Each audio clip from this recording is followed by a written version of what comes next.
नमस्कार भक्तों, हमारे YouTube चैनल में आपका हार्दिक स्वागत है। अभी तक आपने हमारे चैनल को सब्सक्राइब नहीं किया तो सब्सक्राइब कर दीजिए और सबसे पहले हमारे वीडियो देखने के लिए क्लिक कीजिए बेल आइकन। आज जो हम बात करेंगे, आज हम आध्यात्मिक ज्ञान चर्चा करेंगे कि भगवान का नाम लेना क्यों जरूरी है, भगवान की भक्ति करना क्यों जरूरी है। क्योंकि गुरुजन भी यही कहते हैं, संतों ने भी यही कहा, भगवान भी यही कहते हैं कि इंसान जून जो मैंने दिया, जीव को मैंने इंसान का चोला जो दिया अपनी भक्ति करने के लिए दिया। तो भगवान हमसे अपनी भक्ति क्यों करवाना चाहते हैं, भगवान की भक्ति करना क्यों जरूरी है, इसके क्या लाभ हैं, इसकी क्या आवश्यकता है। और गुरुजन जो हैं, भगवान जो क्यों हमें बार बार भक्ति के बारे में कहते हैं, भगवान का नाम जप करो, आपसे कुछ लौकिक उन्नति हो या ना हो पर भगवान की भक्ति आप जरूर कीजिए। तो इसके बारे में पूरी डिटेल से बात करेंगे, तो वीडियो के अंत तक बने रहें। चलें स्टार्ट करते हैं। इंसान देह जो मिली है, जो जीव को इंसान का जो चोला मिला, जो बड़ी मुश्किल से मिला। कहा जाता है कि 84 लाख जूने भोग के जो है इंसान की जून मिलती है। और फिर भी अगर इंसान अच्छे कर्म नहीं करता है तो फिर वो दोबारा 84 जून में चला जाता है। क्योंकि इंसान जून जो है मिलना बड़ी मुश्किल है, जी भगवान की कृपा से इंसान को मिलती है। और इंसान ये जो है आखिरी पौड़ी है उन्नति की, मोक्ष की आखिरी पौड़ी है। आखिरकार मोक्ष क्या है? मोक्ष का अर्थ है मुक्त हो जाना, आज़ादी। मतलब मोक्ष ये नहीं है कि मर के ही मिलेगा, जिन जीते जी भी इंसान को मोक्ष मिल सकता है, यानी कि आज़ादी, अपनी मर्जी से जाना। किसी भी लोक में आप अपनी इच्छा से जा सकते हो, जो चाहो कर सकते हो। तो आखिर इंसान को इसमें ज्ञात करके कि मोक्ष के जो बंधन इंसान को इसे क्यों दूर रखा है, इंसान को गुलाम करके क्यों रखा, क्योंकि इंसान अपनी इच्छा से कुछ नहीं कर सकता। ना अपनी इच्छा से इस दुनिया में आ सकता है, ना अपनी इच्छा से जी सकता है, ना अपनी इच्छा से मर सकता है। क्योंकि जब उसकी उम्र खत्म हो जाती है तो जब उसका सीधा डायरेक्ट जो है मर जाता है, और अपनी इच्छा से ना जन्म ले सकता है ना मर सकता है। तो ये आखिर है क्या सिस्टम? ये इंसान को इसलिए नियम में बांध रखा है क्योंकि जो इंसान गलत काम करता है, सबसे पहले मैं आपको स्टार्ट करता हूँ कि ये सृष्टि रचना हुई कैसे। सृष्टि रचना जो हुई है, सबसे पहले कोई नहीं था, ना धरती थी, ना आकाश, ना था जल, ना था वायु, ना जीव जंतु था, कुछ भी नहीं था। एक शक्ति थी, दिव्य शक्ति थी, महान शक्ति, उसका नाम था परमात्मा कहो, भगवान कहो, वाहिगुरु कहो, अल्लाह कहो, उसे जो भी कहो, सिर्फ वो एक अकेला था। और जब उसने अपने आप को देखा, उसने सोचा मैं अकेला क्या करूं, एक से दो हुए। उसने कहा अपने अपने एंजॉय के लिए, अपने मनोरंजन के लिए, अपनी जो शांति के लिए, सुख समृद्धि के लिए एक से दो हुए। जब एक से दो हुए तो उसका थोड़ा अपना उस जो भगवान दिव्य शक्ति थी, महान शक्ति, उसको थोड़ा अच्छा लगा।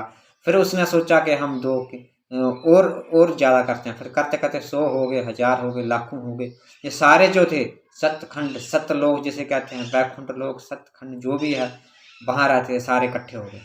वहाँ ना सर्दी थी, ना गर्मी थी, ना बुढ़ापा, ना कष्ट, ना सर्दी, ना गर्मी, ना दुख तकलीफ, कोई कष्ट नहीं होता। आज़ादी से जो चाहो खाओ, जो मर्जी रूप धारण करो, आज़ादी थी, सब कुछ था। जो खा सकते हैं, भूख प्यास की कोई दिक्कत नहीं थी। एक एक फल में करोड़ों फल का स्वाद मिल जाता था। परम शांति, सुख समृद्धि, जैसा मर्जी रूप धारण कर लो। ना बुढ़ापा आता था, ना कोई कष्ट होता था, ना रोग था। तो उधर जो था कुछ आत्मा, एक आत्मा से जो भगवान की परम उससे अनेक आत्मा हो गई, वो आपस में उनका जो है लड़ाई झगड़ा शुरू हो गया किसी बात को लेके। ऐसे कुछ आदमी लग पड़ी, सब जितने भी थे सबके साथ पास थे बराबर शक्तियां थी। तो उसके बाद जो थे, जो आत्मा गलत करने लगी नीम, तो उसके बाद नेम बनना शुरू हो गए। जो आत्मा गलत करे उसके बाद ये सृष्टि रचना हो गई। जो ऐसे कर्म करके उसको दूसरे लोक में भेज जाएगा, पाताल लोक में भेज जाएगा, पृथ्वी लोक में भेज जाएगा, पितृलोक में भेज जाएगा, जिन लोक में भेज जाएगा, देव लोक में भेजा जाएगा, ब्रह्म लोक में भेज जाएगा, विष्णु लोक में भेज जाएगा, शिव लोक में भेजा जाएगा। कर्मों के अनुसार जो नहीं कर्म तोड़ता गया, उसकी शक्तियाँ क्षीण होती गई। क्षीण होते होते होते होते इंसान पे आ गए। इंसान के पास भी शक्तियाँ तो बराबर, लेकिन शक्तियाँ क्षीण हो गई, डेड हो गई, जगा नहीं सकता उनको। उसके बाद जो है नीच जूनी बन गई, कुत्ता गधा जो भी है कर्म के अनुसार है। शक्ति सबके पास बराबर है, लेकिन शक्तियाँ उसकी बढ़ा दी गई। जैसे ही वो धर्म कर्म के रूलों पे जैसे अच्छे कर्म पे आ जाएगा, किसी का बुरा नहीं करेगा, तो उसकी शक्तियाँ दोबारा से वापस आ जाएंगी। तो इसी करके जो है हम भगवान, हर चीज़ भगवान का अंश है, क्योंकि भगवान से ही प्रकट हुई। जैसे एक बूंद है तो वो भी समुद्र का अंश है, नदी है वो भी समुद्र का अंश, जल ही है। ऐसे ही जितने भी जीवात्मा है सारे भगवान का अंश है। बस कर्म करके जो जैसे जैसे कर्म किए हैं वैसे उसको, अगर इंसान अच्छे कर्म करेगा, किसी के साथ बुरा नहीं करेगा, तो उसकी सारी शक्तियाँ वापस आ जाएंगी। वो कहा जाता है कि इंसान के पास, जो हर जीवात्मा के पास शक्तियाँ होती हैं, जीवात्मा का तो इंसान का ऐसा हाल हो गया जैसे कि एक भिखारी होता है, वो घर घर में जाके भीख मांगता है, लेकिन उसके घर में भंडार भरे होते हैं, उसको इसकी नॉलेज ही नहीं। वैसे इंसान के पास जैसे भगवान के पास शक्तियाँ, देवताओं के पास शक्तियाँ, ऐसे इंसान के पास भी शक्तियाँ, लेकिन वो भिखारियों की तरह भीख मांगता है कि मेरे पास कुछ नहीं, कभी किसी के दर पे भटकता है, कभी किसी के दर से भटकता है। लेकिन अगर वो अंदर जाके, जैसे कि भिखारी अपने घर में जाके देखिए, तो उसके घर में सारी सुख सुविधा धन संपत्ति पड़ी है, वो करोड़ों जन्म ला के खाएगा तब भी खत्म नहीं। वैसे इंसान के अंदर बहुत ज़्यादा शक्तियाँ, लेकिन उनको एक्टिवेट करना पड़ता है। एक्टिवेट कैसे होते हैं? शांति से होती है, नेक कर्म करने से होते हैं, भगवान का ध्यान, भगवान की भक्ति। अब आते हैं मेन टॉपिक पर, भगवान की भक्ति करना क्यों जरूरी है?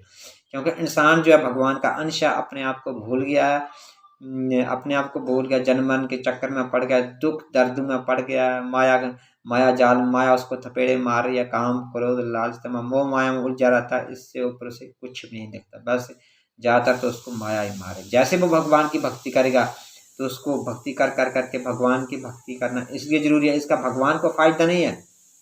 भगवान तो सर्वज्ञ है, वो कुछ भी कर सकते हैं, उसे हमारी भक्ति की जरूरत नहीं है। समुद्र जो है उसे को बूंद की जरूरत नहीं है, बल्कि बूंद को समुद्र की जरूरत है। वो समुद्र में समा जाएगी तो वो पति पवित्र हो जाएगी। ऐसे ही भगवान को हमारी भक्ति की जरूरत नहीं, लेकिन हमें भगवान की भक्ति की जरूरत है। भगवान हमें इसलिए बार बार भक्ति करने के लिए फोकस करते हैं, संत जन गुरुजन इसलिए फोकस करते हैं कि जो मेरा अंश है, और जो मेरा अंश जो है भिखारी क्यों बन गया, क्यों कष्ट में पड़ा है, वो भगवान कहते हैं कि अगर इंसान मेरी भक्ति करेगा, उसको समृद्धि मिलेगी, उसको शांति मिलेगी, उसको ज्ञान मिलेगा, वो अपने आप को पहचानेगा, मेरे गुण उसके अंदर आएंगे, फिर करते करते करते करते वो मेरा ही रूप धारण कर लेगा और स्वयं सर्वशक्तिमान बन जाएगा। फिर अपने दिव्य दिव्य स्वरूप को, परमानंद स्वरूप को पहचानेगा। फिर जब वो भगवान की भक्ति करेगा तो जागृत हो जाएगी उसकी शक्तियाँ, और अपने आप को पहचान लेगा। फिर लौकिक परलौकिक सारी सारी समृद्धि जो चाहेगा, यश कीर्ति वैभव सब कुछ उसको मिल जाएगा। लेकिन फिर उसको इसकी जरूरत नहीं होगी, क्योंकि जिसको एक बार हीरा मिल जाता है, फिर लोहे के पीछे नहीं भागता, कचरे के पीछे नहीं भागता, कांच के पीछे नहीं भागता, कूड़ा करकट के पीछे नहीं भाग गया, जिसको हीरा मिल गया। ऐसे जिस इंसान भक्ति अगर करना शुरू कर दी और अपने दिव्य रूप को पहचान गया, अपने असली रूप को, अनंत स्वरूप को पहचाना, क्योंकि अनंत जो है, जो अनंत है, जो शांति है, जो सुख समृद्धि है, ये किसी वस्तु से नहीं मिलेगी। ये तो झूठी है, ये तो माया है। माया जैसे देखने में कुछ और है और करने में, भोगने में कुछ और है। ये माया, इसमें सुख नहीं है। सुख जब आत्म स्थिति में सुख है, अपने रूप में सुख है, भगवान के रूप में सुख है। जब इंसान जागृत होता है, उसको किसी सब भय खत्म हो जाता है, परमानंद को प्राप्त करता है। इस दुनिया का कोई भी सुख है, चाहे धन का सुख है, धन का सुख है, अपनी सुख समृद्धि का सुख है, मान सम्मान का सुख है, जितने भी सुख हैं, चाहे गृहस्थी सुख है, धन का सुख है, मान सम्मान का सुख, यश कीर्ति वैभव जो भी है, ये तो एक पैसे के समान है। और जो भगवान की भक्ति है, आत्मा, जो आत्मा का सुख है, जो आत्मा का सुख है, वो जो है अरबों खरबों के बराबर है, क्योंकि आत्मा का सुख दिव्य सुख है। ये तो सुख जीरो के बराबर है। सारा सुख जो है एनर्जी का सुख है, जो है इंसान की एनर्जी जो होती है, जो मस्त पूरे शरीर की एनर्जी जब नाभि के नीचे जाती है, तो वो जो है एनर्जी, जब इंसान की एनर्जी नाभि के नीचे जाती है तो वो भोग बन जाती है। तो जब वही यही एनर्जी ध्यान करके इंसान के मस्तिष्क पर जाती है तो ये जोग बन जाती है। नाभि से नीचे जो एनर्जी जाती है तो भोग बन जाती है, और भोग में जो है एक पैसे का भी सुख नहीं है, सिर्फ सिर्फ जो है ब्रह्म है। और जो योग जो है, जो मस्तिष्क पर ध्यान केंद्रित करके जाती है, परमानंद की प्राप्ति, करोड़ों अरबों खरबों परसेंट सुख, इतना सुख कि इंसान सब कुछ भूल जाता है, सब सारी समृद्धियां इंसान को मिल जाती है, यश कीर्ति वैभव सब कुछ मिल जाता है। लेकिन उसके लिए प्रैक्टिस करना पड़ता है, ध्यान करना पड़ता है, सात्विक चीजें खाना पड़ती हैं, अपने ऊपर नियंत्रण करना पड़ता है, साधना करना पड़ती है, तप करना पड़ता है, कष्ट करना पड़ता है। लेकिन जब शक्तियाँ सारी जागृत हो गई तो इंसान परमानंद की प्राप्ति कर लेते। तो भगवान की भक्ति करना बहुत जरूरी है। भगवान की भक्ति के बिना इंसान भव सागर पार नहीं हो सकता। चाहे कहा जाता है आप करोड़ा लंगर लगा लो, करोड़ा गोदान कर लो, करोड़ा कन्या की शादी करवा लो, करोड़ा किलो सोना दान कर लो, उससे आपको पुण्य मिलेगा, लेकिन आपकी भवसागर पार नहीं हो सकती। क्योंकि पुण्य पुण्य का जो फल है वो स्वर्ग लोक तक की है, वहाँ से भोग के फिर दोबारा जन्म लाना पड़ेगा। लेकिन जो भगवान की भक्ति है, भगवान की भक्ति से इंसान भव सागर पार हो जाएगा, अपने दिव्य रूप को पहचानेगा, अपने भगवान का अंश है।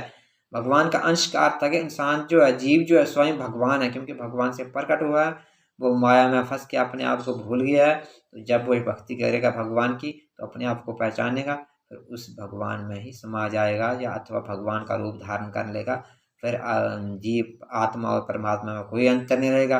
फिर उसके ऊपर बंधन नहीं लेंगे, जन्म मरण के बंधन नहीं लेंगे। फिर वो किसी भी लोक में जा सकता है, ब्रह्मलोक, विष्णु लोक, शिवलोक, माँ भगवती दुर्गा के लोक में, धरती एक जहाँ मर जाएगा फिर वो आज़ाद हो जाएगा, क्योंकि उसको पूरी पावरें मिल जाएगी। हमें पूरी पावरें क्यों नहीं मिलती है, पूरी शक्तियाँ क्यों नहीं मिलती हैं, इंसान की शक्तियाँ क्यों बंधन करके रखी होती हैं?